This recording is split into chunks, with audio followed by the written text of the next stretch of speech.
A listener warning. Please be advised that this episode contains content that may be disturbing to some listeners, including descriptions of violence. Listener discretion is advised. Life upon the wicked stage ain't ever what a girl supposes. I'm Jen. I'm Ashley. And I'm Olivia. And we are, in fact, three different people. This podcast focuses on true crime under the spotlight of arts and entertainment. So grab your beverage of choice and settle in. Places, ladies. Here's our episode.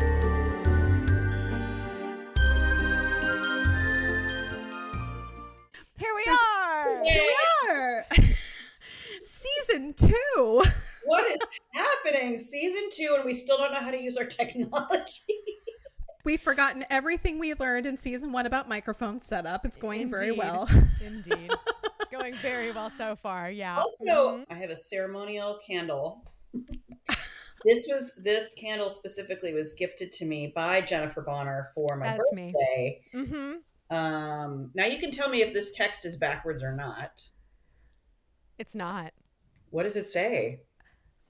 I couldn't get you Jason Eccles, so here's a candle that smells like him. It's Jensen Eccles. Jensen, I'm sorry. Your life in order, Ashley. Jensen Eccles. So he is from Supernatural. She loves him so much. I don't know this celebrity. We're going to have to introduce her to Supernatural. Yeah. So Jen got me this candle, and it really does smell like what you imagine he would smell like. I haven't lit it yet. I'm very excited. Does this now get lit? Does this now get lit every episode? Is this part of our lore? Like, what's happening? Yeah. So season 2 is co-sponsored by the smell of Jensen. Jensen Eccles.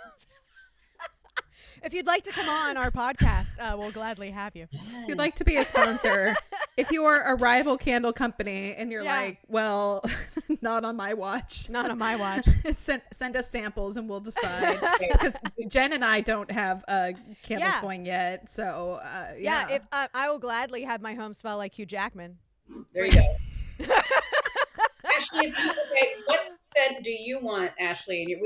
Jen has Hugh. I have Jensen. Who you need a candle from? Oh my God. Oh, this is difficult. I want, famously, I would like mine to smell like 1975 Richard Dreyfuss. Oh, yes. Oh, how cute. He's a typical. Specifically, like late 70s Richard Dreyfuss. Like Jaws. The Jaws Richard Dreyfuss. Jaws, Goodbye Girl, Close Encounters. Love it. That is the Goodbye Richard Girl. Dreyfuss I would like. I'll drink to that. I'll drink to that. Cheers.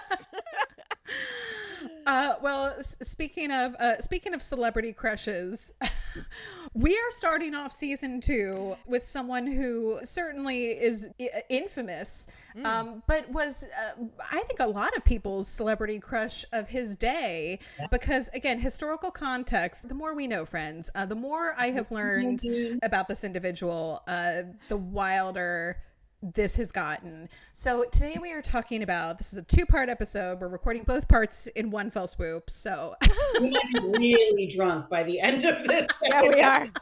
I'm just saying. Just wish us luck. I'm gonna do my best. But we are talking about none other than the original presidential assassin, John Wilkes Booth. We talked about this a little bit, I think, in one of our final episodes of last season, about like why do serial killers, or why do famous criminals like have 3 names? Yeah. And it might have started with John Wilkes Booth. Honestly, we talked about, like, statistically, the FBI or someone, they're like, if Jennifer Bonner is accused of murder, it's like, oh no, not that Jennifer Bonner. So it's like Jennifer Not Linda Bonner has been accused. Not Linda. Yeah, different Jen. That's not the real reason, Ashley. It's because if they were an assassin programmed by the government or by the dark government, they have 3 names. Everyone knows that's the real. The real thing. Was it one of their men, or was it an actual crazy ass civilian? So if it's 2 names, that was from like the deep state. Listeners, Oh, this is wow. Olivia's pet conspiracy theory about 3 named assassins. John Wilkes Booth, however, he had 3 names from the jump. He had 3 names before it was cool. He went by Wilkes, actually. That was his like nickname, his pet name. Close friends and family called him Wilkes. I guess John was just considered really So like ordinary. Wilksy. like his first name, like they called him Wilkes. Yeah, exactly. cool. So I like, didn't hey, know that. Wilkes. Yeah, that was the thing. So I will say I have loosely structured this episode around Stephen Sondheim's musical Assassins, specifically The Ballad of Booth, because Of course. listeners, we are a true crime under the spotlight of arts and entertainment podcast. If you didn't listen to season 1, just so you know. In case In case you're here, but why would you be? In case you've staggered in here without any Yeah. other context, yes. So we are talking about true crime in the spotlight of arts and entertainment. Obviously, this was one of the original and most infamous theater-related crimes. But also, there's a whole musical about not just John Wilkes Booth, but just about assassins in general. Some of them presidential, some of them other celebrity assassins. But a lot of this is structured around the lyrics of The Ballad of Booth, which is the second song in Stephen Sondheim's masterpiece. So we're going to have little lyric references sprinkled throughout. So just imagine Patrick Cassidy just in your mind, or Neil Patrick Harris if you are, I will say, big old asterisk on this whole entire thing, parts 1 and 2. Big old asterisk, crimes, bad. Don't do them. Don't do crimes. I think this goes without saying. Don't do crimes. Just around everything we're saying here, crimes. I think don't. through our whole podcast, like, crimes, don't do them. I agree. However, You know? Jen, I will say yes. And at the same time, given listeners, we're and? recording this in early March of 2025. In recent months, we've had a presidential assassination attempt, and we also have had some other assassinations of high-profile people in the United States. There's a lot of conversation surrounding this, and in the interim, in the mix of all of that, to research this episode, I have looked at a lot of resources online and purchased several books about John Wilkes Booth specifically. I'm probably on some sort of list somewhere at this point. I know that. I understand that this is for a podcast. This is for history. This is for your art, Ashley. It's what you did for love. This is for entertainment purposes only. But I say all that to say I have looked at a lot of materials and purchased some resources. I'm probably on a list, and it's okay because I have nothing to hide. She has nothing to hide. And so when they call her in, you can all be the witness. God. But when they call you in, Ashley, what's your middle name? Yeah. Lauren. So when they call you in, if they refer to you as Ashley Lauren Wilsey, you might have been brainwashed and predisposed. No, I'm fine. So we're gonna start out with our little intro here. So the Ballad of Booth, the balladeer comes on stage in Stephen Sondheim's musical Assassins, which debuted on the Broadway in 1991. And the balladeer says, "Someone tell the story, someone sing the song. Every now and then the country goes a little wrong. Every now and then a madman's bound to come along. Doesn't stop the story. Story's pretty strong. Doesn't change the song." So some context to bear in mind as we dig into this episode. These are just a couple of tidbits. They will probably make more sense as this episode takes shape. But just a couple of things I wanted to flag here at the outset. At the time of the assassination, John Wilkes Booth was 26 years old. What? Yes. So when you look at like black and white photos of people, or just like old timey photos, like the way people dress, the way people are styled, you're like, how old is this person? 26 years old. We like to talk about how the frontal lobe is not done forming until you're 25. So he just had a fresh frontal lobe. Just freshly formed frontal lobe. So file that away. I will add to this, Academy Award nominee Timothy Chalamet of Dune, Little Women, Call Me by Your Name, etc. He's so great. Is 29 years old as of this recording. I thought he was John Wilkes Booth was younger than Timothy Chalamet at the time of this crime. Just like I'm looking right. I'm just like, okay. Let me I looked him up because I was like, wait a minute. Yeah, refresh my memory. He looks like he's pushing 38, 39. At least. 26 years old, Academy Award nominee Timothy Chalamet is older. You know, it's with the invent of, you know, like central AC, and we just face cream. And we are, gosh, we just don't live a rough life like these people did, you know? That's a hard 26 right there. We sure don't. We sure don't. But as far as I was thinking of actors who I'm like, who's around the same age and who's also like the same fame level? Because we're gonna get into this. It's like John Wilkes Booth is known as like, oh, he was an actor. How famous was he? The answer is really freaking famous. Yeah. So Timothy Chalamet, not to defame him in any way. Timothy Chalamet is a lovely individual and would never, I feel, but is a comparable fame level and age range to John Wilkes Booth in terms of like how known is this person like nationally, like as far as like would he be a household name? Yeah, pretty much. Like people know who this is. And even if you like his similar look, like the curly hair, he's got a little mustache right now. Also, his middle name is Hal, if anyone's interested. Timothy Hal Chalamet. So I'll also add to this, again, some of my tidbits here. John Wilkes Booth, by today's standards, was a short king. He was 5'8". However, the average height for men at the time was 5'7". But just given everything about this scenario, I would like to bestow a posthumous short king status on John Wilkes Booth, just because some of what he does has short king energy to it. So just putting that out there.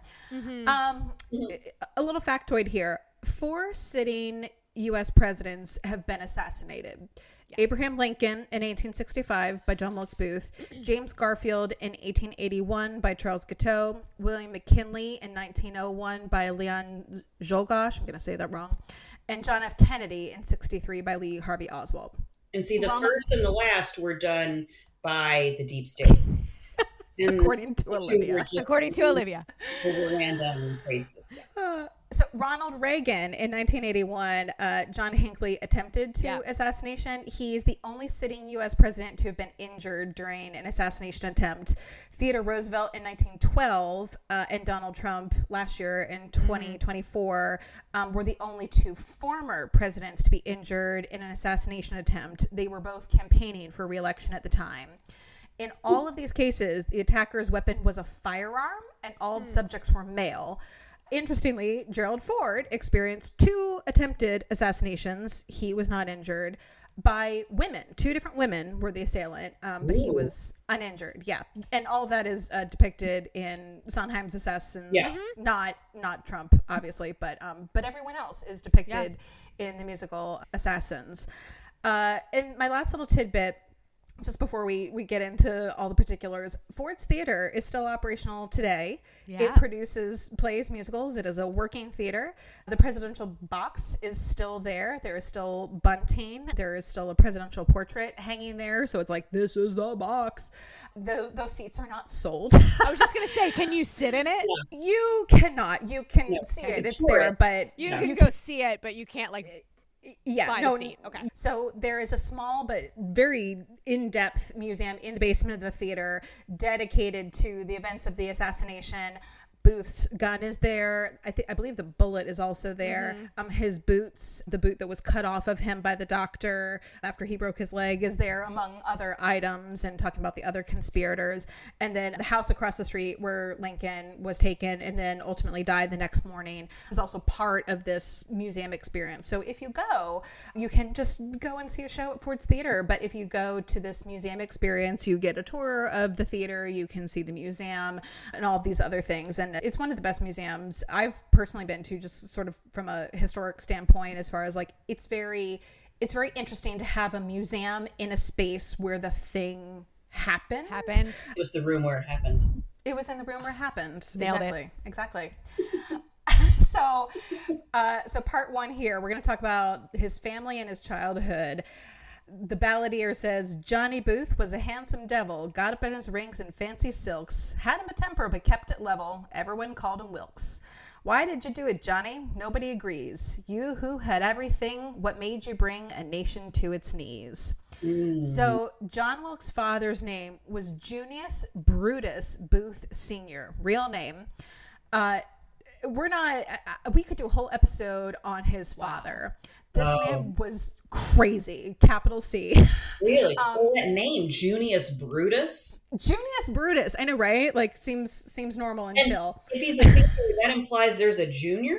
Is there a Junius Brutus? Okay. Sure was. He was like, I'm going to name one of my kids exactly after me because this is a great name. Yeah, so Dad was drama. Alcoholic, world-class alcoholic, possibly mentally ill, wild mood swings and departures from reality. In one of the books I read for this, I read so many books. Again, I'm on a watch list. But this one book I read, Fortune's Fool, talks a lot about his early life. And apparently... he wasn't charged with anything, but famously his dad like repeatedly and publicly threatened to assassinate President Andrew Jackson. Like, just hated Jackson and like was always talking about how like he was gonna kill Jackson. Like, never did anything about this, but just, you know, fun anecdote. Presidential assassination was kind of in the cards, maybe? I don't know. It was like, he never did anything about it. Like, there was no plan, but he would just talk about like, oh, if I got my hands on him kind of thing. But father, Junius, was a renowned actor. So he was from England. So the Booth family, they were actually immigrants. Oh, wait. Junius Brutus. His name was Junie B. Not to be confused. Junie B. Jones. Junie B. Booth, not to be confused. Junie B. Jones.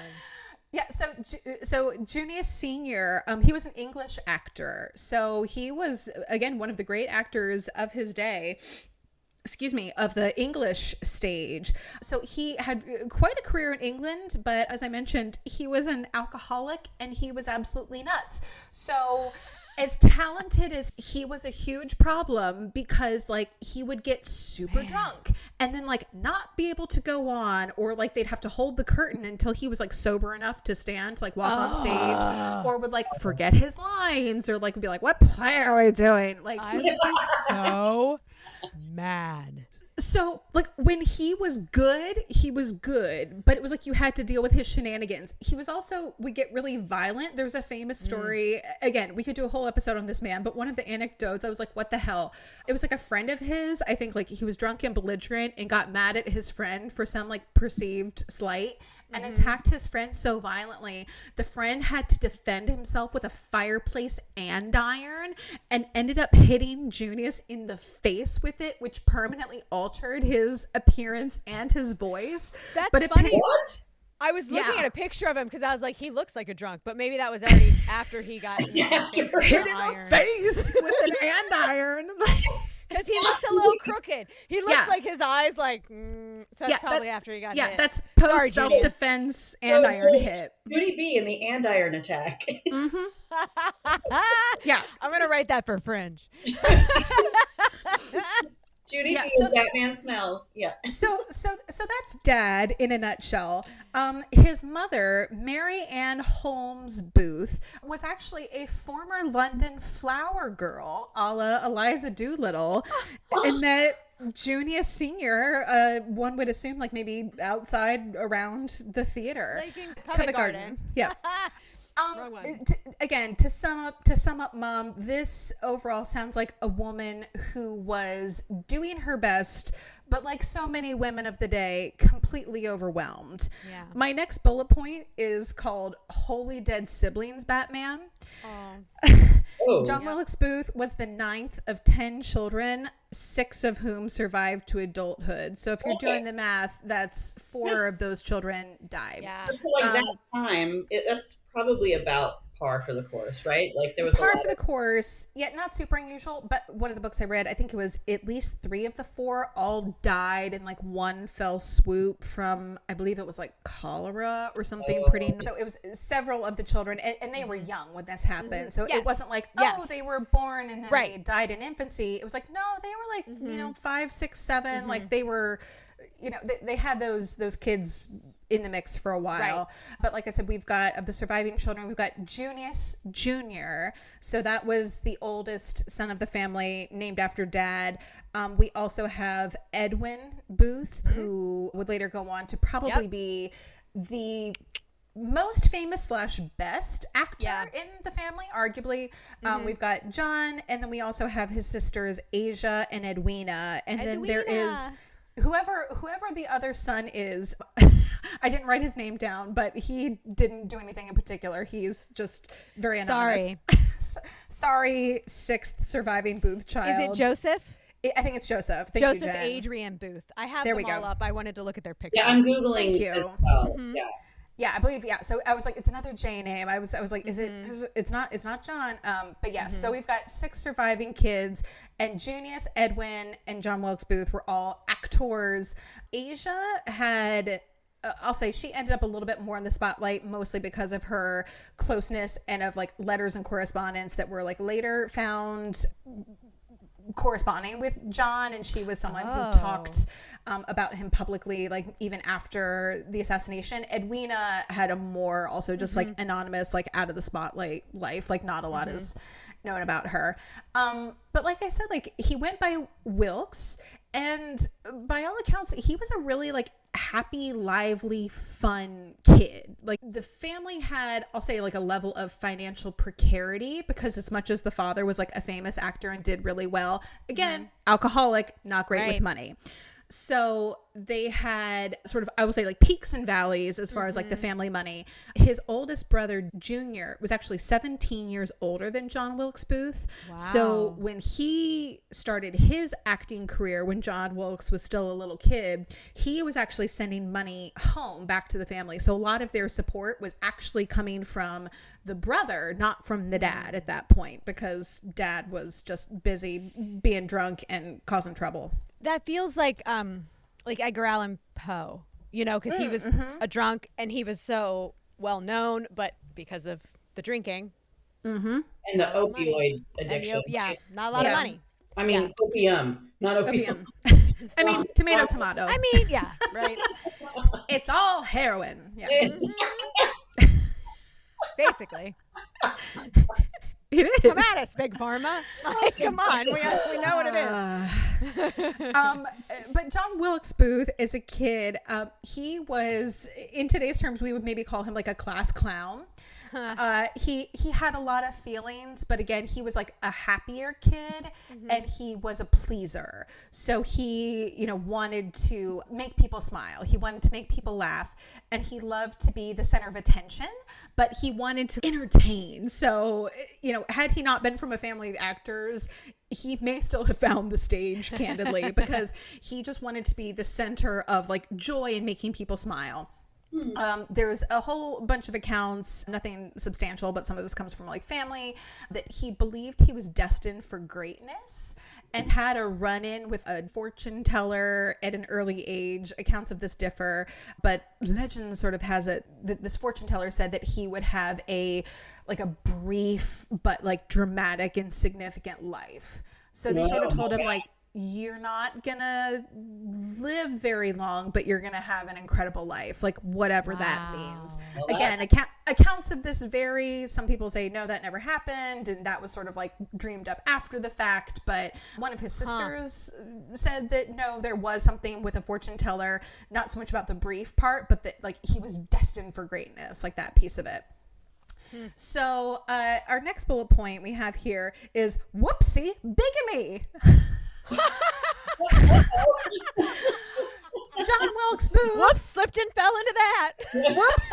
Whoopsie. No. Tripped and fell and did a bigamy. John Wilkes Booth, as well as his other 10 siblings, were born out of wedlock because apparently his father... Those bastards. His father, Junius Sr., among other things, had apparently abandoned his original wife, Adelaide, in England, and just figured, no one will notice. I'm leaving the country. So he left England with, his side piece, Marianne, Flower Girl, Liza Doolittle, And Wow. I guess it sounds like he told her, or by her understanding, he had divorced his original wife, Adelaide. So she thought, Marianne thought they were married. Like they had some sort of ceremony. Something to be like, oh yeah, we're definitely married. This is all like fine and legal, right? Nope, forgot to divorce the first wife and was like, well, I'm leaving the country anyway. Again, this is the 1800s. You got to get on a ship. You got to cross an ocean. Yeah. I think he figured maybe he was going to get away with this somehow. But whoopsie, nope. Adelaide comes a-calling to America. Okay, Adelaide. Okay. And he says, no, sir. Yeah, and embarrasses the hell out of the family. So at this point, again, he's a well-known actor. Junior is a well-known actor. So the family, like, they're public figures. Yeah. So this scandal You can't mess up when you're a public figure. No, so the scandal goes public. Like, this makes the newspaper. So everyone they're living in Maryland. Everyone in town knows about this scandal. So she like show up on his door. She's like, knock, knock, knock. Knock, knock. Hey, bitch, you forget about me. Well, it was odd because one of the books I read, it said he had apparently been sending her money all along, like since he left England. So not sure if this was like hush money or if this was like, he's like, oh, like I'm still supporting you. But at some point she was like, hey, not cool, dude. Not enough. And shows up and is like, I'm going to blow the lid off of this because we're still married. Looks like you're doing a bigamy over here. So, yeah. So he finally, I think he paid her like a final sum of like $1,000. He legally divorces her. A lot for back then. A lot for back then. A lot. Yeah. Ooh, I'm going to do the converter. You keep Do talking. the conversion math, Jen. Tell us what he had to pay to end this marriage once and for all. Do you think that she, like, word got back to England? Okay, at what point how many kids did he have at this point? Like, when did she show up in the timeline? Oh, all of them. Yeah. So this was much later in life. Oh, yeah. And, like, she's like, we've been married for, like, you left me, like, what, 15 years ago? And more than that. Yeah. A long time. We're talking like 20 years. And he had 2 children with her, one of whom had died fairly young, but he also had 2 other children. So he had like a total of like 12 kids. Wow. Listen, let me tell you what women do not forget. We do might not. think that you got away with something. 25 years later, she is coming around to get however long it was. Yeah. We remember it all. Like the memories of elephants. Okay, so when did she come knocking to get this money? This is like late 1840s, early 1850s. 1840. Okay, hold on. She's doing the math. We'll do 1850s. I'm doing the math. Yeah. Do 1850s math, yeah. Okay, 1850s, $40,000. All right. I was hoping it would be more like a little more. I actually did think it was a little closer to like 100,000 or something, but still a lot of money. And he'd been sending her money all along. So it's he does substantial. Yeah, exactly. This was not chump change. So he does this final $1,000 payment. He gets legally divorced from Adelaide. Poor Marianne is beside herself. But again, like, what's she going to do? She's like, well, I'm already 10 kids into this, quote, marriage. Like, super embarrassed. Let me just try to make it right. So John Wilkes Booth's parents were legally married on his 13th birthday because, strap in, he was their favorite child. Weird, but okay. Like, wait, so they let everybody know. Yeah. Of all 10 of you, we've got one that we really like. Wilkes is our fave. And it's Wilkes. Wilkes is the fave, so we love him the most. So as a treat for his 13th birthday, we're also going to make this our wedding day. Yay! How humiliating for Wilkes. Don't you think? A lot of... Like, my mom and dad, I actually was a bastard up until this moment, and they're doing it on my birthday. I don't know. That almost is like a... It's a weird move. It's a weird move. Several levels. Yeah, weird, really weird move. But again, like, we've got like world-class alcoholic dad. Like, mom is just like, I don't know, just whatever. Like, just make it stop. So they finally are married, and poor Marianne is probably like, okay, at last. Nope. His father was dead a year later. Oh. He lived one more year. Well, because I was just gonna ask, like, how did they feel once all this went down? Which, of course, I'd be jumping the gun, but Clearly, it doesn't matter because he was an alcoholic and died Nope. very soon. Wow. Nope. Okay. Dead. Well. Yeah. And it was something like, he had a sudden stroke or something, cardiac, I'm sure, like a whole bunch of health issues, but just like dropped dead a year later. Do you think Marianne did it? No. Another conspiracy theory a la Olivia. She fed him a little arsenic and left. Yeah. He's like, some men just can't hold their arsenic. Olivia, as juicy as that would be, based on the books I read for this, is, I will say, codependent and just kind of like stricken herself as Marianne was. I don't think she would have done that, mostly for financial reasons, where it's like, I just need some friggin' support here. Yeah.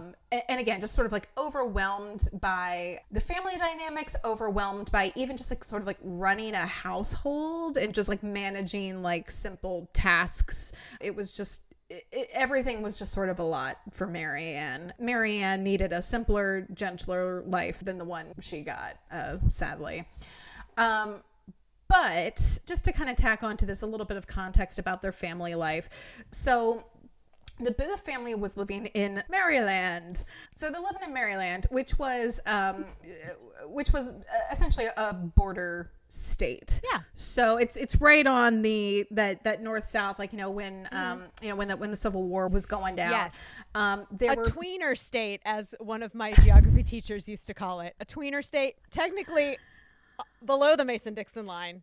Yes. But a lot of northern sympathies. Yes. So a lot of northern sympathies. At the same time, I think I saw a statistic where I talked about like what was the breakdown for secession. They did overwhelmingly vote to secede from the Union. Mm-hmm. But John Wilkes Booth, and it sounded like this was maybe a more of a personal belief than a family belief, because we'll get into it a little bit later, but his family was not all on the same page when it came to the war, when it came to slavery, when it came to Lincoln, a lot of division there. But from an early age, he believed not in a, this is a weird sentence to say, not in like a malicious, nefarious way, just in a very matter-of-fact way. Like, of course, this is how this is. Yeah. John Wilkes Booth believed that black people were just simply inferior to white people in every way. He just thought, and again, like, that is a terrible and untrue thing. I know. But at the same time, he really just did think not in a like, oh, I hate them because they're different. It wasn't coming from a place of hatred. It was coming from a place of like, you are truly different than like, me. You are less than. Subhuman, which yes, many white people did. Ugh. Yeah. And that was not an unusual belief for people in southern states. And he believed, as did a lot of other people, that slavery was actually a benefit for black people, and that it was sort of like the best they can hope for. Like, oh, hey, look, we, and again, so gross to think about this now, but like, oh yeah, we took you out of like the jungle, and now we've given you this like wonderful life, like working for us. Like, this is as good as it's going to get for you. And it's like, oh, dude, no. Remember, during the recent presidential campaign, how our Florida governor made the statement That's what I was just going to say. Slavery actually taught them a lot of skills that they ended up using later. That's not a statement. That's what they're supposed to teach in Florida schools now. That's not a statement. Yeah, that's what they're teaching. New curriculum bullshit. Yeah. Yeah, so lies like that, because that's what they are. They're lies. They're lies. Lies like that go back this far, and this was further. This was a sincerely held belief, particularly in his early 20s. At this point, again, I'm jumping ahead a little bit, but John Wilkes Booth was living in Richmond, Virginia, which was the capital of the Confederacy at the time.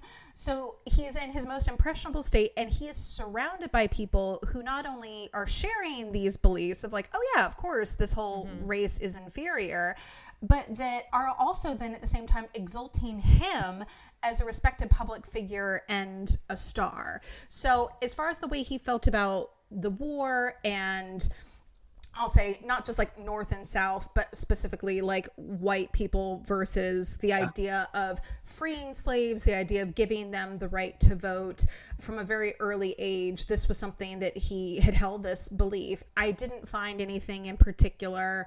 I would assume, based on, again, some of the family dynamics we're going to talk about, that this was certainly challenged. This belief was challenged, and there were people in his life saying, no, like that's not right, and B, that's not true. But at the same time, he also ended up in an echo chamber of a lot of people saying, yeah, absolutely, like we agree with you. So I will say, like, his relationship with his family members would be trying, to say the least. So again, we mentioned his eldest brother, Junius Jr., who's 17 years older than him. As the years went on and as, the country was on the verge of war, Junius actually begged him to, quote, stay neutral. He was like, do not get involved in this, don't speak out against this. Like, don't, take sides. Like, hey, I see you have some pretty intense beliefs about Black people and about slavery. Like, shut the hell up. Like, just don't get into it. And then Edwin, also older, took it a step further, was a staunch unionist and ultimately barred Booth from Edwin. his home in 1864 after Booth increasingly was like, just going on these tirades against Lincoln and the war. An interesting anecdote about Edwin, we can cut this for time if we need to, but Edwin actually saved Abraham Lincoln's adult son, Robert Todd Lincoln, from death. He did. At one point. What? Yeah, he did. Yes. So this is a sidebar. So in 1864 or early 1865, the date is murky, but there was an incident on a train platform in New Jersey. And, quote, the incident occurred when a group of passengers, it was late at night and they were purchasing sleeping car places. So it's a bunch of people, they're on a crowded platform. And it says the platform was about the height of the train car floor, and there was a narrow space between like the platform and the train itself. So there was some crowding, and Robert says, I happened to be pressed against the car body while I was waiting for my turn to board. The train began to move, and by the motion, I was twisted off my feet and dropped with feet downward into the open space and was helpless. But my coat collar was vigorously seized, and I was pulled upward onto the platform. Upon turning to thank my rescuer, I saw that it was Edwin Booth, whose face was, of course, known to me because he was a celebrity, and I expressed my gratitude to him and called him by name. So at the time, Booth, he was a celebrity. Robert Todd Lincoln was not. Booth didn't know the identity of the man whose life he'd saved until months later, when this was sort of, I guess, I don't know, the story got out or somehow like he made the connection. But in fact, he had saved the life of Abraham Lincoln's son. This and it was is said wild. later, Yeah, right? isn't it crazy? Like less than a year before the assassination. But they said it gave Edwin Booth comfort following the assassination to know that he had at least managed to save his son. Also, after the assassination, Edwin Booth, because again, celebrity status, he begged to see Mary Todd Lincoln and was granted like a meeting with her in which he apologized for his brother's actions. So, okay, like think about the karmic patterns at play that these families were so intertwined. One is going to save the life of another, while yet another takes the life of another. That is so right. Booths and the Lincolns. What is that? That is crazy. And if you like wrote that in a movie or a show, it's like, no, like truth is stranger than fiction. Stranger than fiction. I will say asterisk, there were a couple things that they did do a little bit of a reach on, but mostly like that series is pretty good in terms of historical accuracy. And like, did that happen? Yes, it did. So we're going to get into John Wilkes Booth's career a little bit. Yes. So going back to Assassins, some say it was your voice had gone. Some say it was booze. Some say you killed a country John because of bad reviews. Johnny lived with a grace and glitter, kind of like the lives he lived on stage. Died in a barn in pain and bitter, 27 years of age. So John Wilkes Booth made his acting debut at age 17, and he was Not great.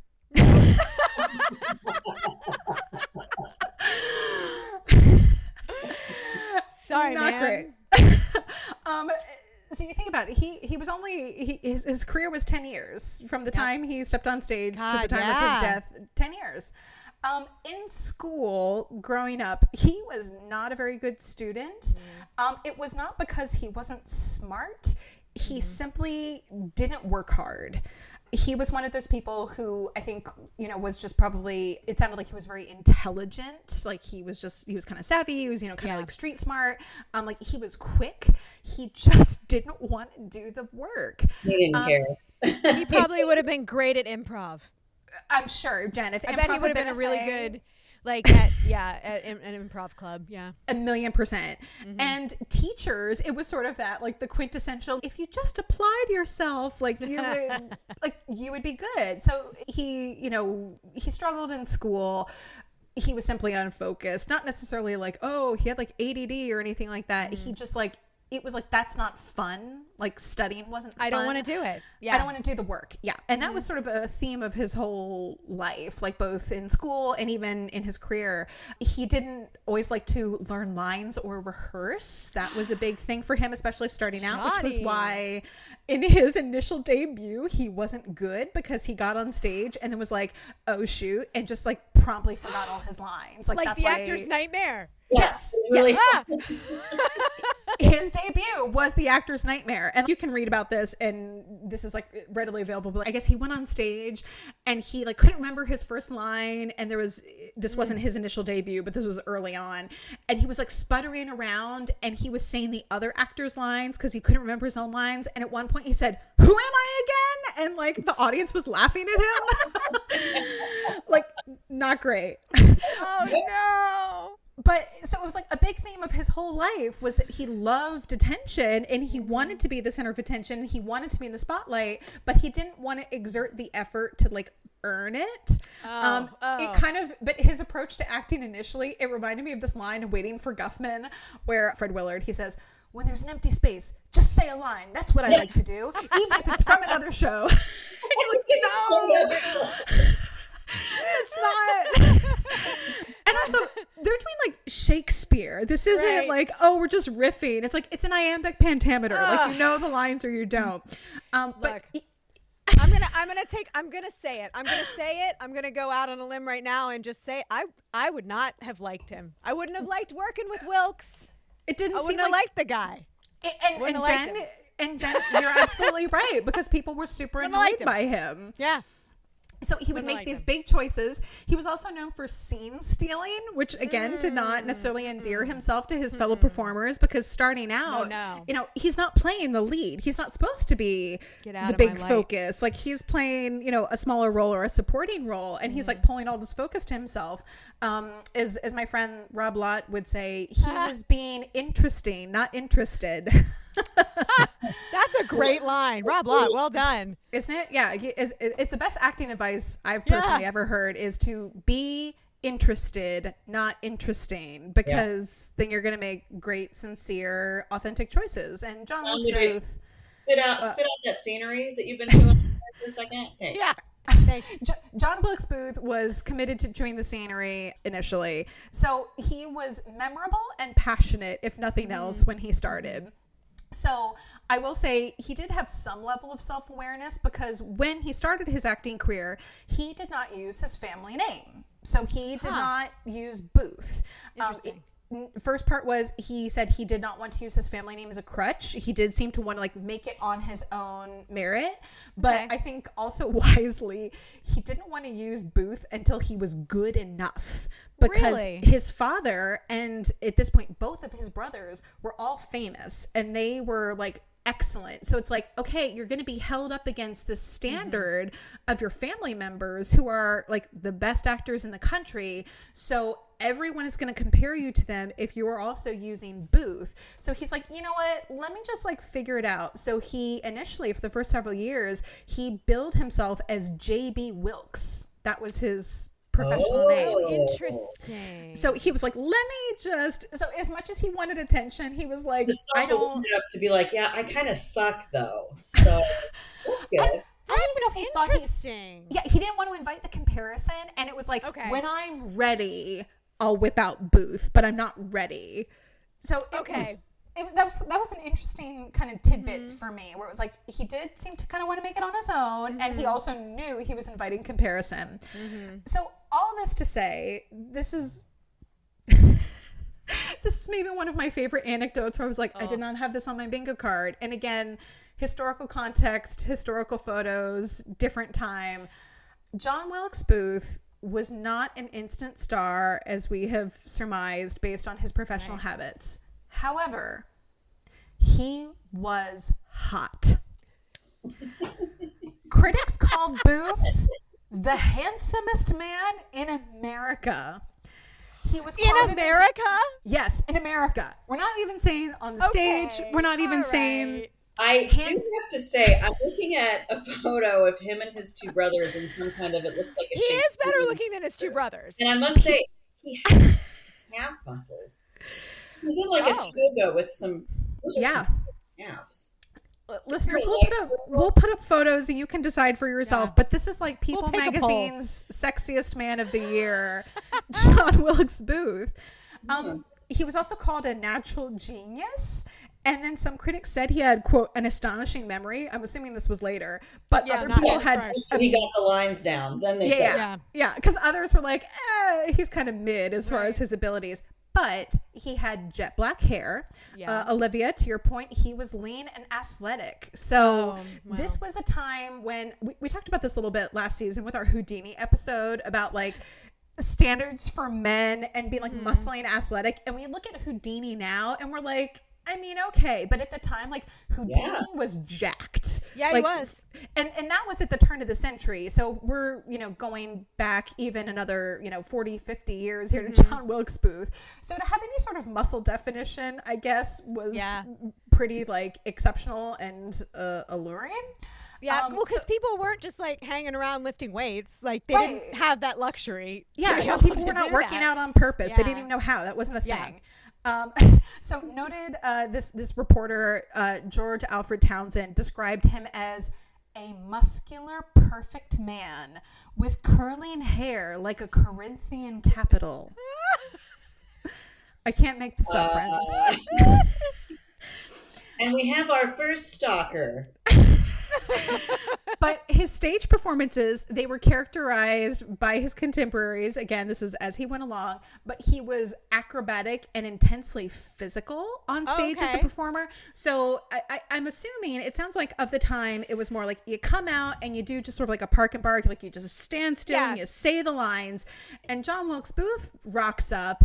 And they said he's like leaping around on the stage and he's like gesturing with passion. And he's like making a big choice. Right. And that was I'll say like a very new style of performing. But it was also, I think it was exciting for people to watch. Because like imagine you're going to see, Othello and you have like a bunch of dudes and they're all just standing still on stage saying words. And then you have this guy who's like, super intense and he's like using his hands and it's like, oh wow, that's exciting to watch. So like audiences really responded.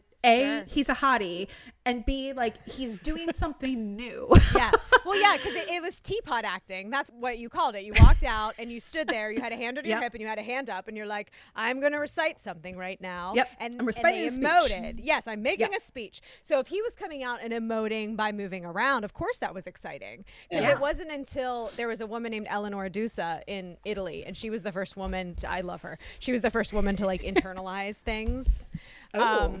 And I have a tattoo that says nella luce, and it means in the light, and that's what people used to say about her. That's cool. Because Where is this tattoo? On my rib. Because that's what they said about her, because she would come out on stage and she wasn't emoting, she wasn't teapot acting, she wasn't presenting, she was actually living it. Yeah. And so it's very interesting that he was still like doing that teapot acting. He was still presenting, right? Because that was the acting of the time. But yeah, I can imagine it was exciting that he was moving. He was moving around. He wasn't just showing standing. his calves. Right. He was like, look at this. His calves. I'm looking at photos right now. And I'm like, I could see, you look how rough people looked. Yeah. In photos in the early 18th, and you're like, this guy, I mean,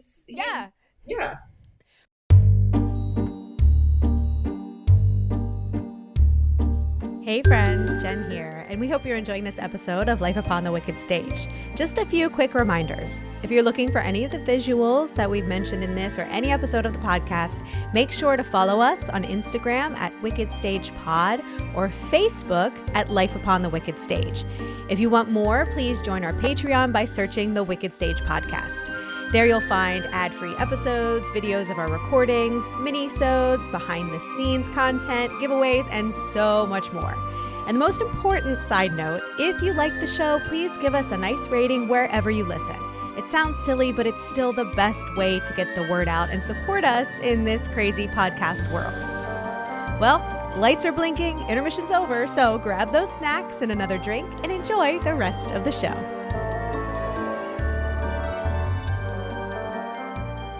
So we've established that John Wilkes Booth, again, rocky start from a performance standpoint. You know, he ultimately finds his footing as an actor, but you know what? Thank God he was hot, because that certainly did a lot for his career. To that end, as one can imagine, as, People's Magazine's Sexiest Man of the Year, John Wilkes Booth had a way with the ladies. So this, again, could be its own podcast. This is exhausting. We'll do a deep dive. I will say, this is one of those things where it's like, I'm sure I will leave people out. So I'm only going to go with the people who I saw documentation across numerous sources. Oh, this is also just like naming people by name who he had any sort of, I'll say, like, relationship or situationship with, to now put it in contemporary terms, because he had a few of those. Oh, and Olivia knows what that means now, so. That's right. I learned it here. Situationship. Yeah, right here. Listeners, right here. to recap, in season 1, Olivia learned the term situationship, which right is here. Sort of Live. like you're talking to someone and maybe you're making out and you're not like fully officially like boyfriend, girlfriend, off but the it's apps. But you're not off the apps. Maybe you're seeing other people. It's all very murky. It's a situationship. It's what gets people in trouble on like Love is Blind and The Bachelor, when they're like, what do you mean you still had a girlfriend the day before you came on the show? It's How dare you? It's a situationship. So I will also say, big old in parentheses on all of this, John Wilkes Booth was known to frequent sex workers. This was a thing of the time. This was a thing he did. So add on to all of these people, and anyone else I'm leaving out, also was frequently engaging the services of sex workers. He was known to them. He was known to visit brothels, etc. This was how he rolled. So he was having a good time and getting around. So at the time of his death, he was corresponding with at least 5 different women. So I've got photos. Oh my God, you have photos? You texting people. You know, it's not just like, hey girl, sup. Like, you have to like pen a letter. Yeah. And, right. Yeah, like that's a send lot. It was work. So this one woman, there are I'm jumping ahead a little bit, but after the assassination, after his death, he was a pariah socially, and people who were connected with him in any way, shape, or form, whether they were like a casual fan who like maybe didn't know him, but they're just like, oh, John Wilkes Booth, like I love him. They had a candle maybe of him in their house. They got rid. I feel personally attacked. They got rid of all of that. So like memorabilia of him, autographs he had signed, because he did autographs at the time. People got rid of their shit because they were so disgusted by him and his actions. People who were friends of him, regardless of how they felt about him, were so afraid of being linked to him in any way. People got rid of stuff. So there's actually not a lot of surviving, I'll say, like memorabilia where it's like, oh, you were like one of his girlfriends. Like, do you have a letter from him? No, people got rid of it. They burned it. Like, it was destroyed. Jensen, there's nothing you can do. I will keep this candle. I will never get rid of it. Yeah. That's wonderful, Olivia. I just had to let him know.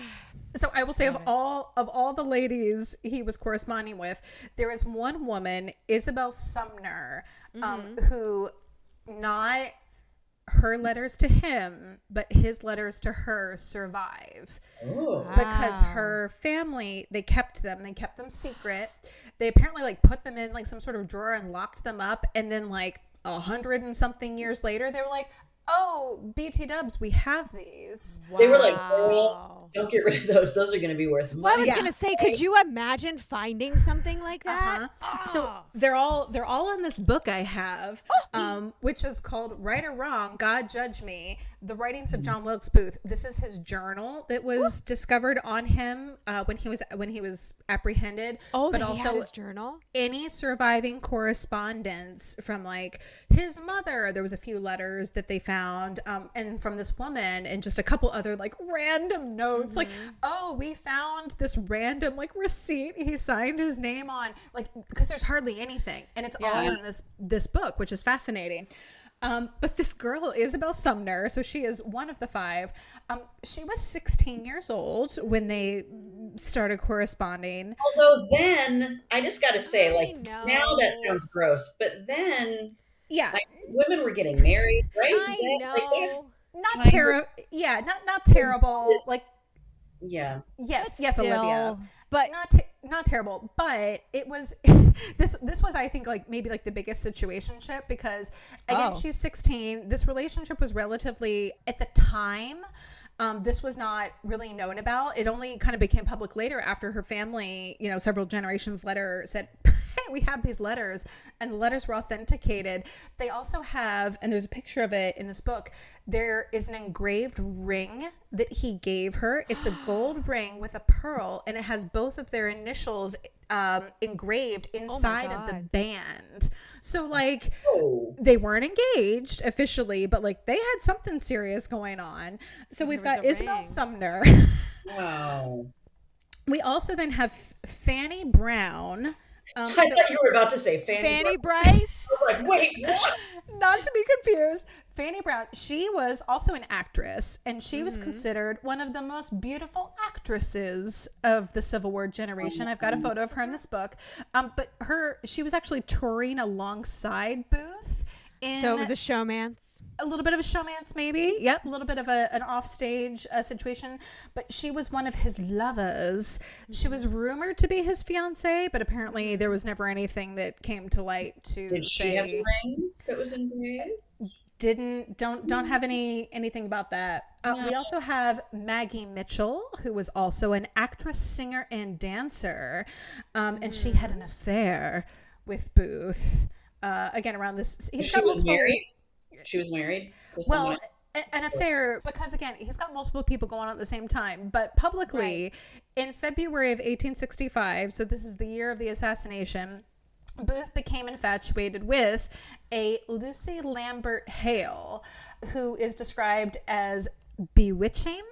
She, quote, had dark hair, blue eyes, clear skin, and a stunning figure. So I was like, basically all of us. I was gonna say us. He'd be no match for us. Dark hair, blue eyes, clear skin, stunning figure. All of us. Stunning figure. Sometimes my figure stuns myself. I'm like, what?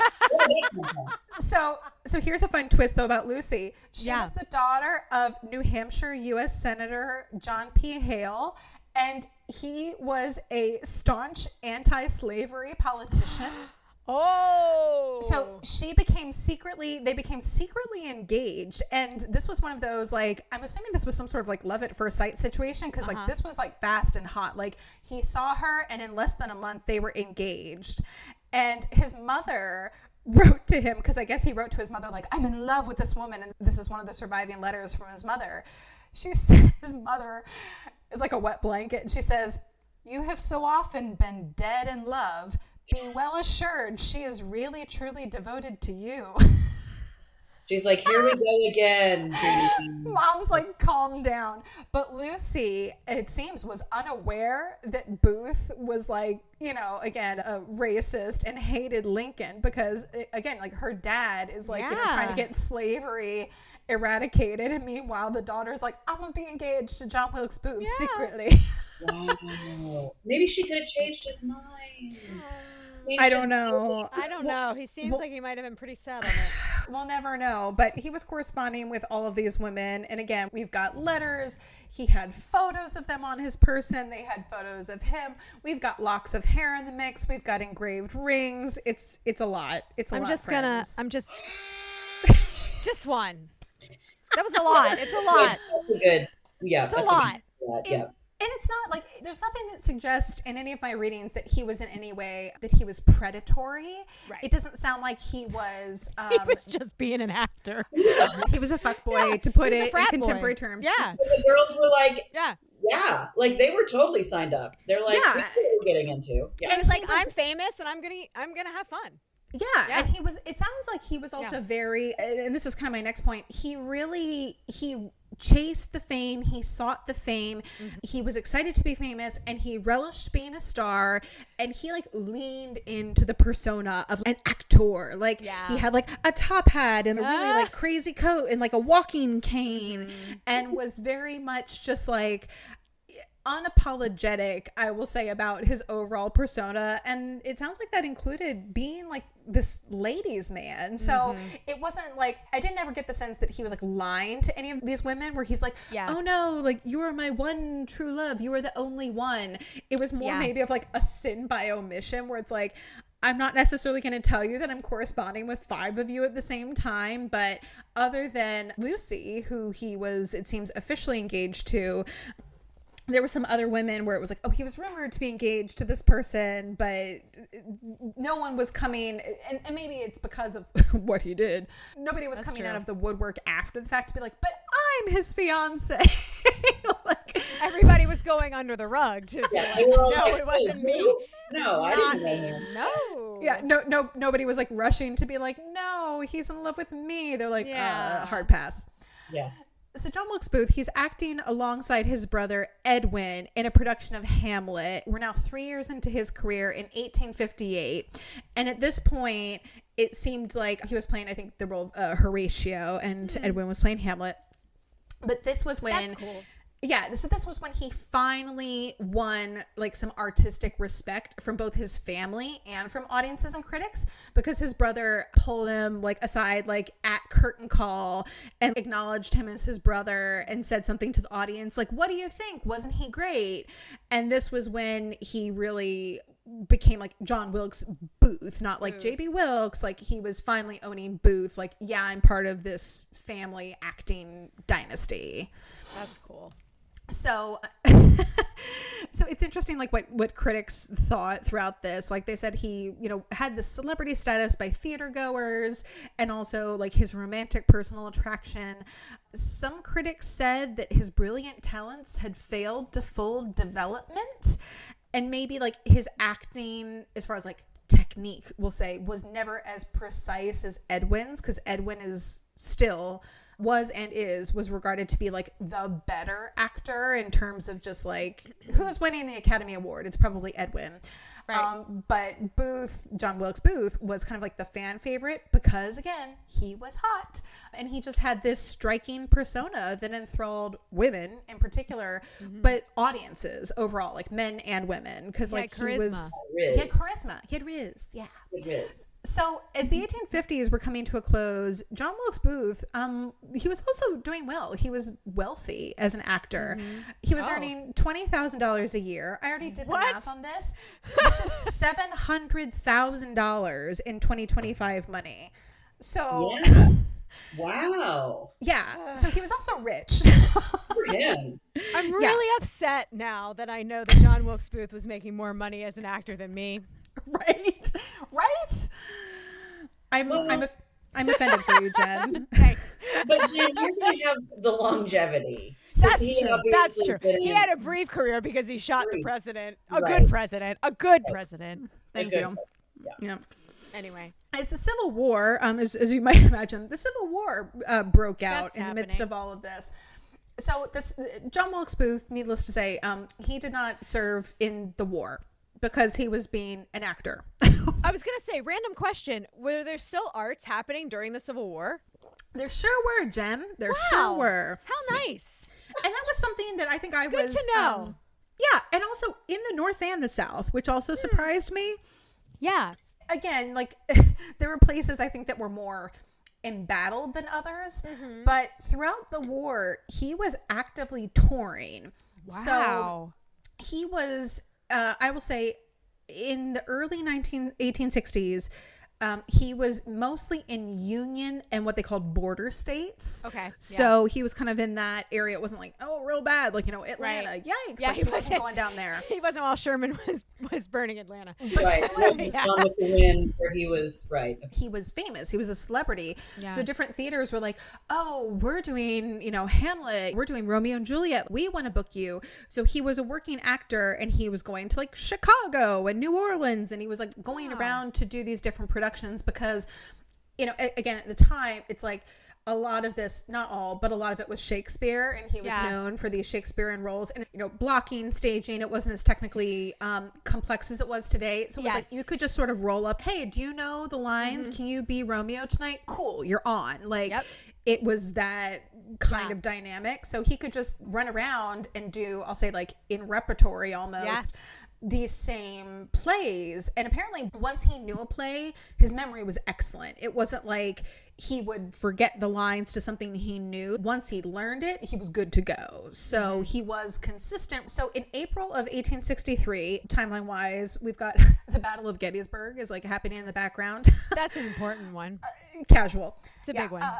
Big one. But at that time, he was playing roles in Hamlet and Richard III, which was one of his favorite roles. Richard III was? It was not the character of Richard III. It was, but in Richard III. In Richard III. It was one of his favorite plays. And he was billed at this time in 1863. He was being billed as, quote, the pride of the American people and a star of the first magnitude. So we're at peak fame. The National Republican Drama Critic said that Booth, quote, took the hearts of the audience by storm and termed his performance as, quote, a complete triumph. And he's receiving fan mail from like infatuated women. This is when he's like corresponding with all the ladies. Like, it's going well. So Ford's Theater opened in 1863. That was when it was brand spanking new. John Wilkes Booth was one of the first leading men to ever perform there. Lincoln attended this play in 1863 because Lincoln famously did enjoy the theater. The play was called The Marble Heart. Lincoln sat in the presidential box where he would later be assassinated. At one point during the performance, Booth was said to have shaken his finger in Lincoln's direction as he delivered a passionate line of dialogue. Lincoln's sister-in-law was sitting with him in the presidential box where he would again later be killed. And she turned to him and she said, Mr. Lincoln, it looks like that line was meant for you. On another occasion, Booth ignored an invitation to visit Lincoln between acts because Lincoln was like, hey, this is great. And it was like, hey, do you want to meet like the lead actor? And Booth snubbed him.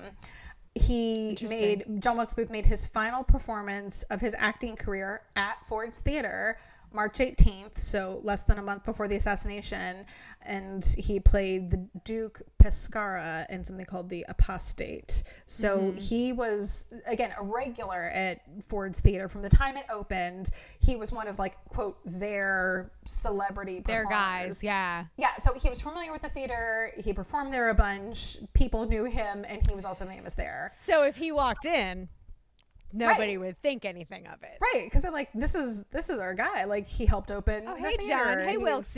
Come on in. Hey, bud. Buddy. Yeah. So that's interesting. We're going to do a little bit of a sidebar here because this is something I want to dig into slightly. Okay. There's a lot of talk about, was John Wilkes Booth a spy? Was he working with the Confederate Secret Service? Was he a smuggler? What was his role, if any, in the war? Because like what made him go from a celebrity, rich ladies' man actor living the dream, just because you don't get the president? What made him take that next step to just completely? Yeah, because he's literally a rich celebrity at this point. Yeah. Like everybody loves him. He's doing good. Deciding he's going to go take out the president. Like, why would you do that? Yeah, so exactly, Olivia. So he wasn't serving. He wasn't, going out in a uniform and a gun. But like I said before, being a extremely popular actor throughout the 1860s, he was traveling extensively, and he was performing across like the North and the South and as far west as New Orleans. Again, country wasn't as big as it is now. But according to his sister, Asia, Booth confided to her, this is after his death, but she admitted to this, that he used his position and his privilege to smuggle anti-malarial drugs, specifically quinine. So that was really crucial to the lives of soldiers in the South because it was an anti-malarial drug. So if you're in the South and there's like mosquitoes and you're like in a swamp fighting and you get malaria, you're like down for the count. So if you had it to help the Southern soldiers. Yes. So if you had this drug quinine, you could use it to treat the malaria and essentially like live and keep fighting. And the Northern soldiers would get it and be out for the count.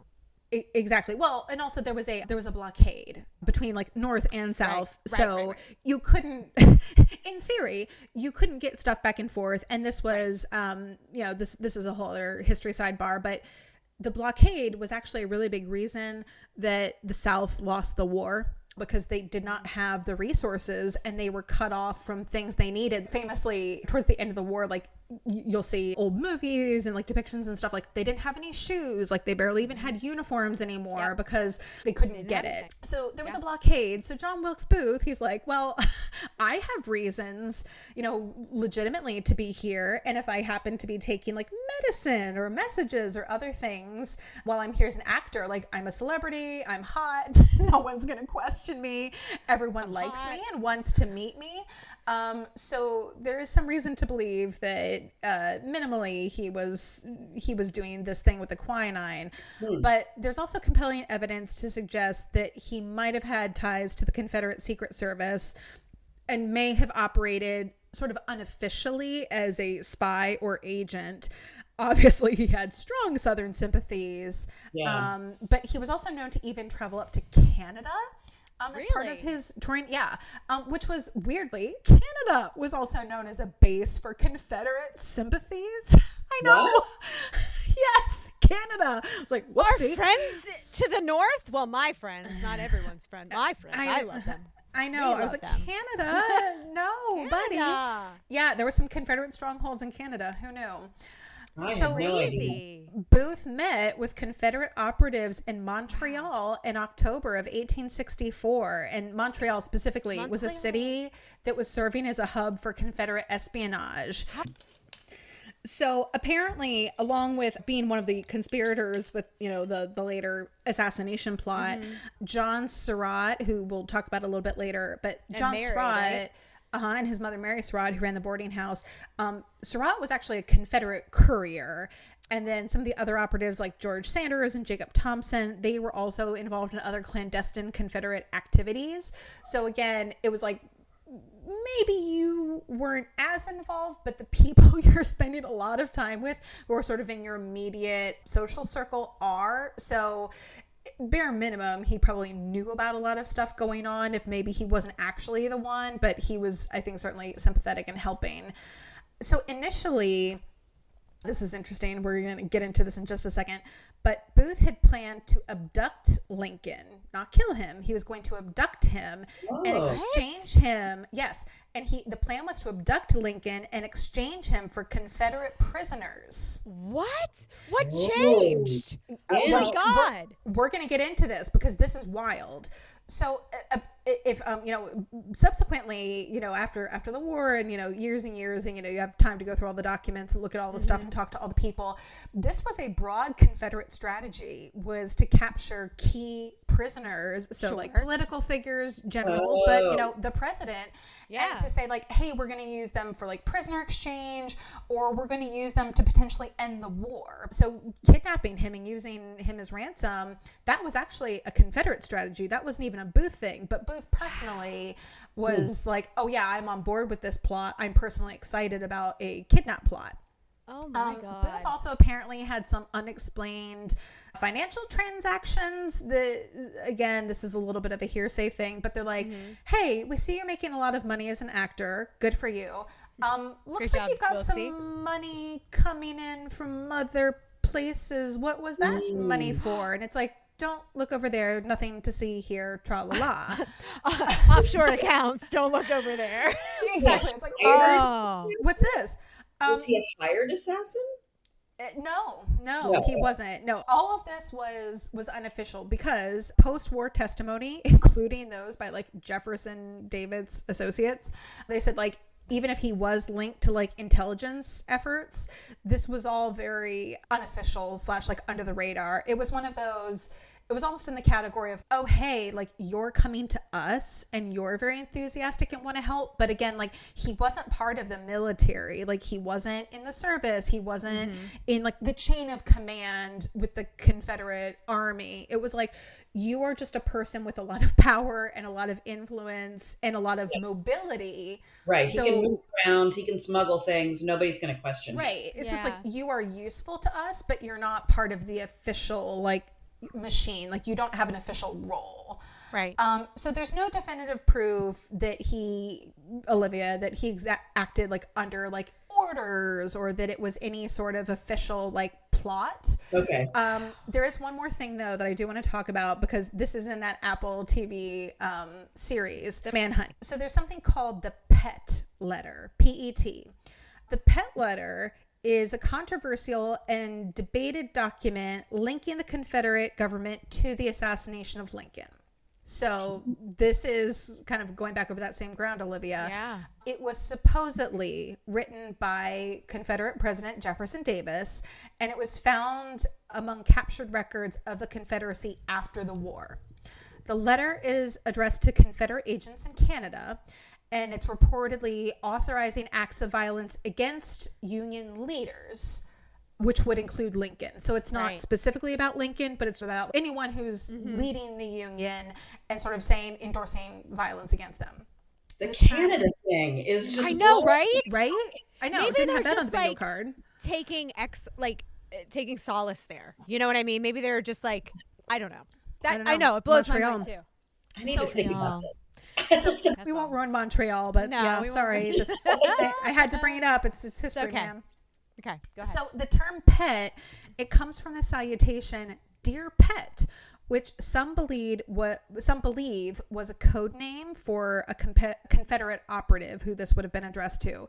If authentic, it could directly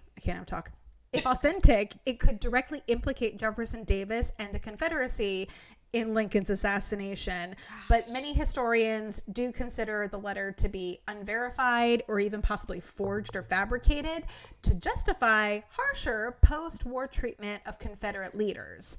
So it's one of those, like, I think it's one of those, like, chain of custody things, like, of the document was really murky. And it was like, there was just enough that was vague about it, like, did Jefferson Davis actually write it? Who is he writing it to? Who is he talking about? There were too many what ifs.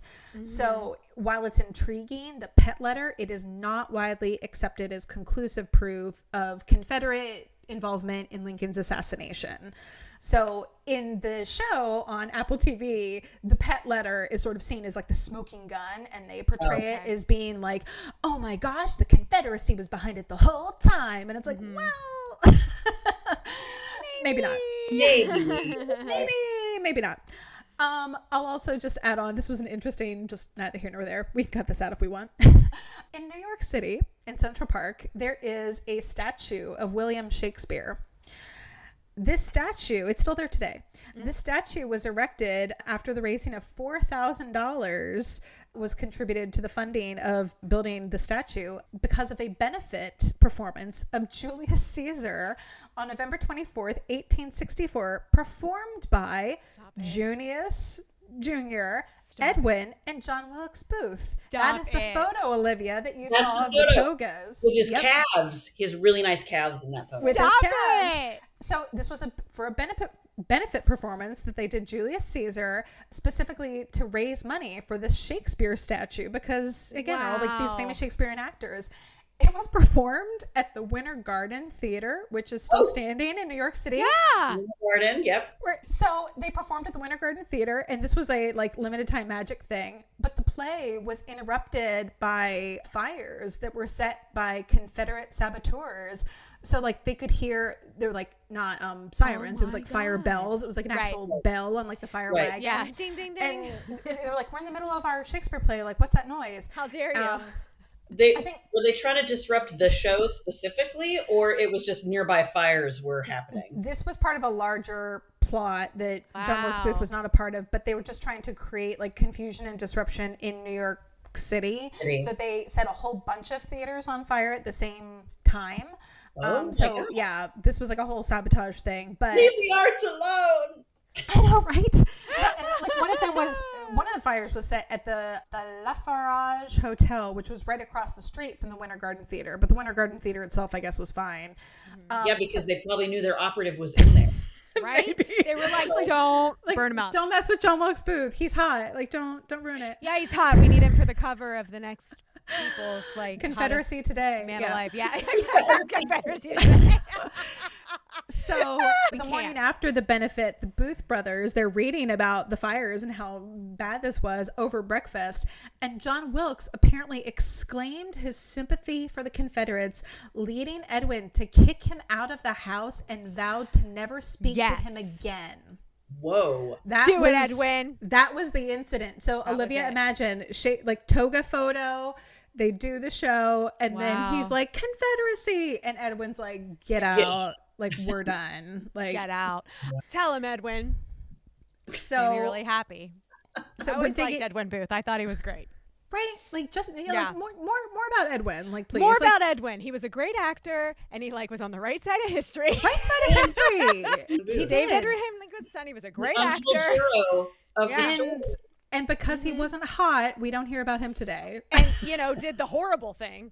We don't hear about him today. He's not infamous and he's not hot. Yeah. Therefore, it's like, who? Like, but had his brother not done this horrible thing, we'd hear much more about Edwin. I'm certain we would. Because, again, he was the best one. He was the most talented. Kind of why maybe I think Wilkesy did it. Well, Jen, that is a perfect segue because we're going to get into the plot here. Yeah. So returning to Stephen Sondheim's lyrics, why did you do it, Johnny? Throw it all away. Why did you do it, boy? Not just destroy the pride and joy of Illinois, but all the USA. Your brother made you jealous, John. You couldn't fill his shoes. Was that the reason? Tell us, John, along with bad reviews. He said, damn you, Lincoln, you had your way. With blood you drew out of blue and gray. You threw the U out of USA. So the original plot was not to assassinate Lincoln, as we talked about, but it was actually to kidnap him. That blows my mind. Use him as ransom. So it was either for like a prisoner trade or maybe even to just end the war in their favor and say, hey, we're going to ransom him to stop the war. In 1864, the war was not going well for the South, and Lincoln was also going to be reelected as president by the North, because again, the South had seceded. They were considering themselves their own separate country. They had their own president. They had Jefferson Davis down there. Yeah, they weren't contributing to the election. So Booth was increasingly angered by Lincoln's activities and specifically his promise to abolish slavery by constitutional amendment. So he was going to say, hey, I'm making slavery illegal. Slavery is over. I don't care what you say in the South. This is it. Booth also believed that Lincoln was going to try to make himself king and never leave office, which I was like, ooh, how are the turntables? Which is wild because I couldn't find anything to really support like this fear. So Lincoln served one term, he gets reelected, and John Wilkes Booth freaks out in a letter to his sister. He's like, he's going to declare himself king and he's never going to leave. And it's like, dude, calm down. Like some of it was because I think that there were things because the South was doing, there were things that Lincoln was doing with respect to the South because the South is like, okay, fuck you other states, we're not part of this country anymore. So in a way, there were things he was doing where Lincoln was saying, okay, well, you've left, so you don't get to decide anymore. So I made slavery illegal, like slavery is over. And so things like that Booth saw as being like a king, like, despite the fact like this passes an amendment, like this is a constitutional amendment. This wasn't an executive order. Like he went through the right channels.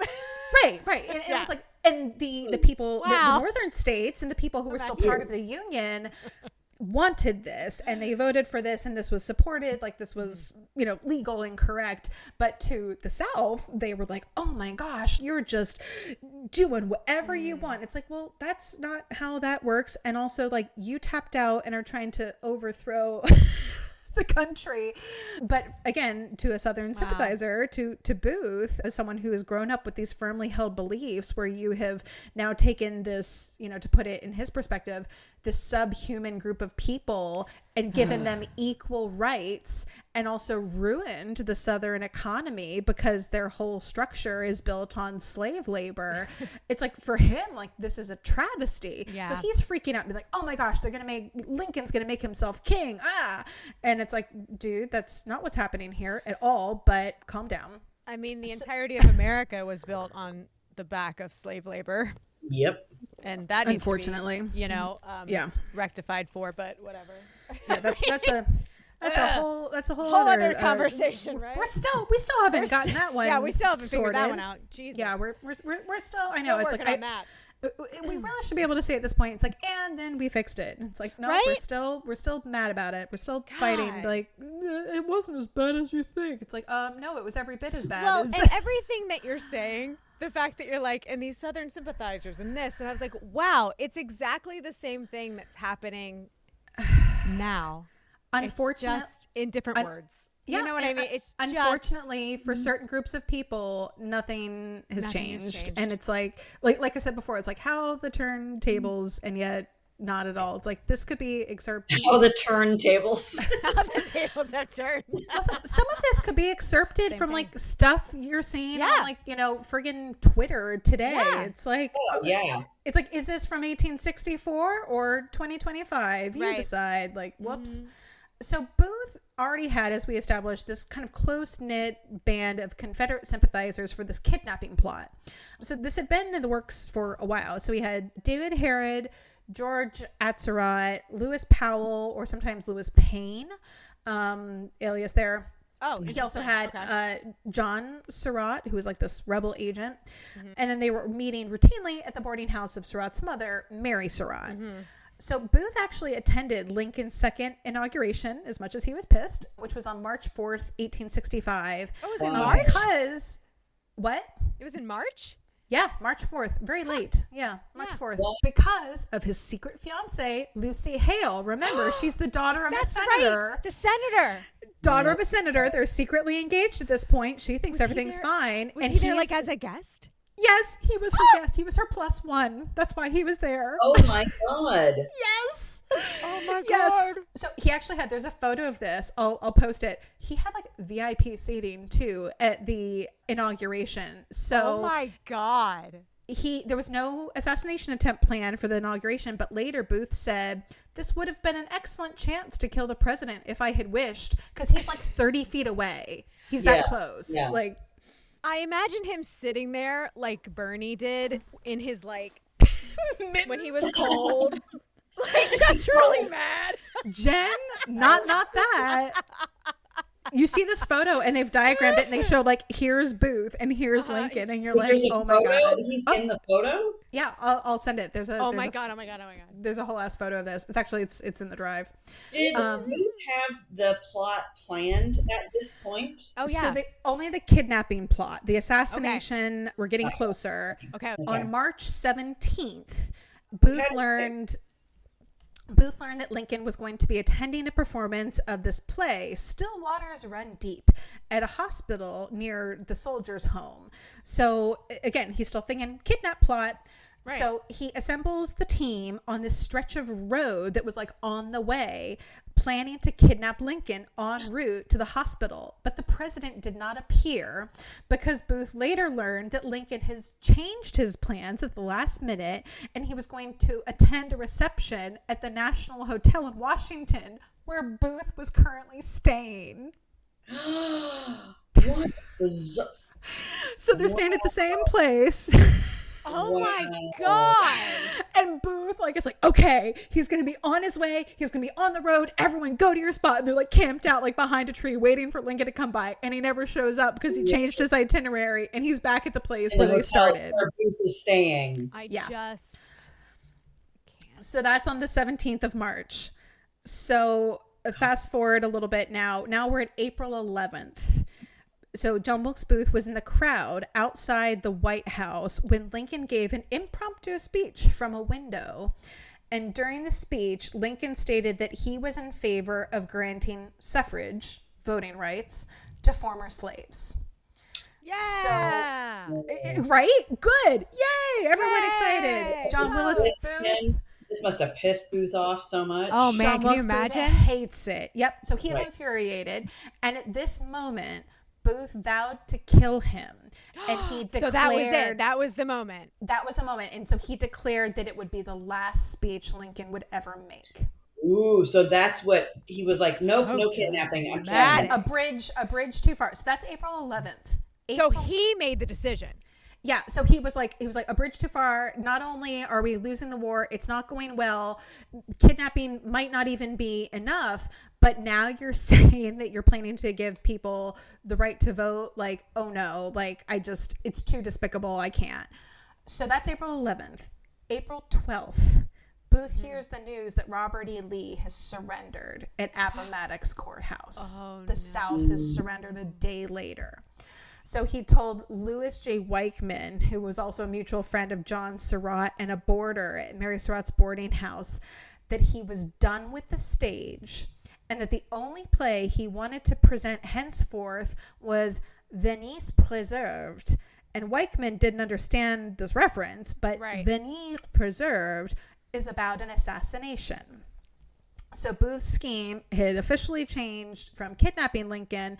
This wasn't feasible anymore because the war is over. There's no reason to have like a ransom or prisoners or barter.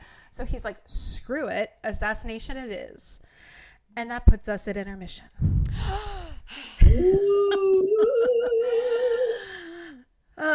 So Jen is like beside herself. Oh my God.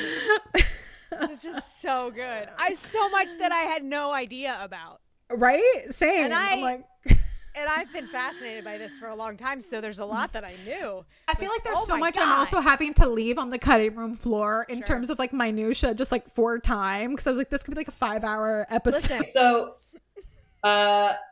talk about like stopping on pins and needles, Ashley. I can't.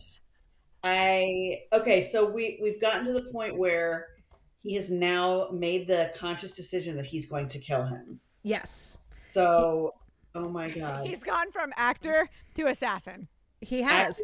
The transformation is complete. It's complete. To the point He's where like Bruce Banner to the Hulk, and he's not coming back. There's no coming back. To the point where he renounced his career as an actor. Yeah. And he's like, I don't even care about the stage anymore. Like his whole identity. To now he's just saying like, all I want to do is assassinate him now. So we're going to get into the assassination, to the aftermath, all in next week's episode. So we're gonna take a little break. We're gonna take an intermission just right here, just a nice little cliffhanger. Cliffhanger. And if you want to get this episode 1 week sooner, remember to subscribe to our Patreon. Absolutely. Yeah, you can find out how this all goes down. Spoiler alert, in case somehow you don't know, it doesn't end well, but it doesn't end well. For anyone involved. For anyone involved. This is just tragedy and devastation. But all around. So we will be back in 2 weeks. Another tale of a hot, untalented individual. Just like Hollywood ordered. And scene.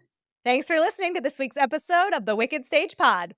Follow us on Instagram and check out our Patreon for more exclusive content. These deliciously wicked episodes drop every other Friday, So make sure you subscribe or follow and don't get left waiting in the wings.